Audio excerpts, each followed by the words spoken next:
మావోయిస్టుల అగ్రనేత మల్లోజుల వేణుగోపాలరావు లొంగిపోయారు. 60 మంది మావోయిస్టులతో కలిసి మహారాష్ట్ర పోలీసుల ముందు హాజరయ్యారు.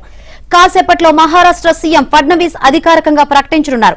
గడ్చిరోలి ఎస్పీ కార్యాలయంలో ఏర్పాటు చేసిన కార్యక్రమంలో అధికారికంగా ప్రకటించనున్నారు.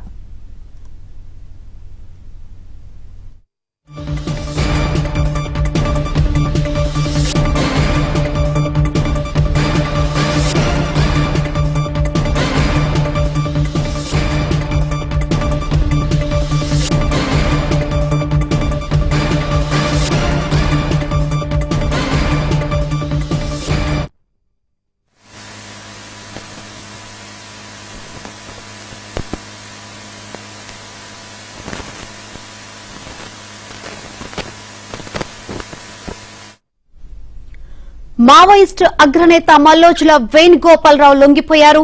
60 మంది మావోయిస్టులతో కలిసి మహారాష్ట్ర పోలీసుల ముందు హాజరయ్యారు. కాసేపట్లో మహారాష్ట్ర సీఎం ఫడ్నవీస్ అధికారికంగా ప్రకటించనున్నారు. గడ్చిరోలి ఎస్పీ కార్యాలయంలో ఏర్పాటు చేసిన కార్యక్రమంలో అధికారికంగా ప్రకటించనున్నారు. మరిన్ని వివరాలు అందించేందుకు మా ప్రతినిధి రవి సిద్ధంగా ఉన్నారు. రవి, నెంబర్ 2 గా ఉన్న వేణుగోపాలరావు పోలీసుల ముందు లొంగిపోయారు. ఆయన గతంలో లేఖలు రాశారు, అవి సంచలనంగా కూడా మారిపోయినాయి. ఏంటి దీనికి సంబంధించి అప్డేట్స్? శంకరి మావోయిస్ట్ పార్టీ కేంద్ర కమిటీ సభ్యుడు, పొలిట్ బ్యూరో సభ్యుడుగా ఉన్న మల్లోజుల వేణుగోపాలరావు అలియాస్ అభయ్ అలియాస్ ఆజ్ అనేక పేర్లతో సోను పేరుతో ఉన్న మల్లోజుల వేణు నిన్న 60 మంది పిఎల్జీఏ బృందంతో కలిసి గడ్చిరోలి పోలీసు ఎదుట లొంగిపోయారు. ఈ రోజు అధికారికంగా మరికొద్ది సేపట్లో మీడియా సమావేశంలో మహారాష్ట్ర సీఎం దేవేంద్ర ఫడ్నవీస్ అధికారికంగా ప్రకటించబోతున్నారు. ఈ ప్రెస్ మీట్ లో డీజీపీ రష్మీ శుక్లతో పాటు ఎస్పీ నీరజ్ పాల్, పలువురు పోలీసు ఉన్నతాధికారులు కూడా పాల్గొనబోతున్నారు. మల్లోజుల వేణుతో పాటు ముఖ్యంగా చూసుకున్నట్టయితే జోనల్ కమిటీకి సంబంధించి 2, డివిజన్ కమిటీకి సంబంధించి 10 మంది, అదేవిధంగా కంపెనీ పతికి సంబంధించిన కీలకమైన వాళ్ళు మొత్తం 60 మంది నిన్న లొంగుబాటారు.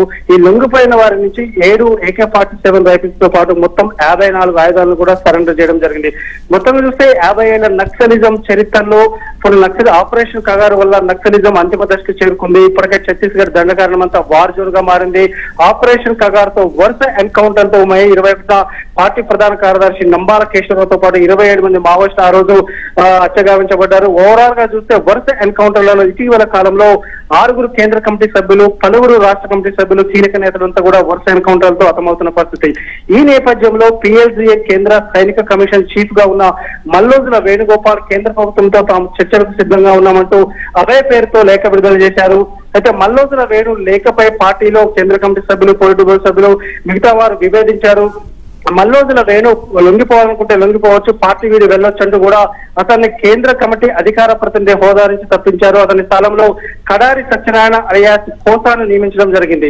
అయితే అభయని తొలగించిన 2 రోజుల్లోనే కడారి సత్యనారాయణతో పాటు కట్టా రామచంద్రారెడ్డి 2 కేంద్ర కమిటీ సభ్యులు ఎన్కౌంటర్లు హతమవడంతో మావోయిస్టు పార్టీలో వర్గ విభేదాలు వచ్చాయి, కోవర్ట్ ఆపరేషన్లు జరుగుతున్నాయంటూ కూడా పౌర హక్కుల సంఘాలు కాంతను వ్యక్తం చేసిన పరిస్థితి. ఓవరాల్ గా చూస్తే మల్లోజుల వేణు గత 2 నెలలుగా సాయుధ పోరాట విరమణ చేయాలి, ఆపరేషన్ కగార్లో 1,00,000 మంది పారామిలిటరీ బలగాలతో ఉన్న 6-7 వేల మందితో మనం యుద్ధం చేసే పరిస్థితుల్లోనేమో విలువైన ప్రాణాలు పోగొట్టుకునే బదులు సాయుధ విరమణ కరెక్ట్ అంటూ కూడా మల్లోజుల వేణు పదే లేఖలు రాసిన పరిస్థితి. కొంతమంది పోలీసుల ఉన్నతాధికారుల వర్షన్ చూస్తే, ఇంటెలిజెన్స్ వర్గాల వర్షన్ చూస్తే మావోయిస్ట్ పార్టీ నంబర్ ఎన్కౌంటర్ తర్వాత కేంద్ర ముఖ్యంగా పార్టీ ప్రధాన కార్యదర్శిగా మల్లోజుల వేణు కాకుండా తిప్పరి తిరుపతికి గణపతి సపోర్ట్ ఉండడంతో అక్కడ పార్టీ ప్రధాన కార్యదర్శి పదవి వచ్చే ఉద్దేశం లేకపోవడంతో మల్లోజుల వేణు లొంగుబాటుకు వెళ్లారని కూడా కొంతమంది పోలీసు అధికారులు అంచనాలు వేసిన పరిస్థితుంది. ఏది ఏమైనా మావోయిస్ట్ పార్టీలో కీలక నేతగా కిషన్ జీ తమ్ముడుగా గత 4 దశాబ్దాలుగా అజ్ఞాత జీవితంలో ఉన్న మల్లోజుల వేణు ఈ రోజు సాయుధ పోరాట విరమణతో పోలీసులు ఎదుట లొంగిపోవడం అనేది మావోయిస్ట్ పార్టీకి కోలుకోలేని ఎదురుదెబ్బగా చెప్పవచ్చు. ఓవరాల్ గా చూస్తే నక్సల్బరీ 1957 ప్రాంతంలో పశ్చిమ బెంగాల్ నక్సల్బరీలో పుట్టిన Shankari. Right, thank you Ravi.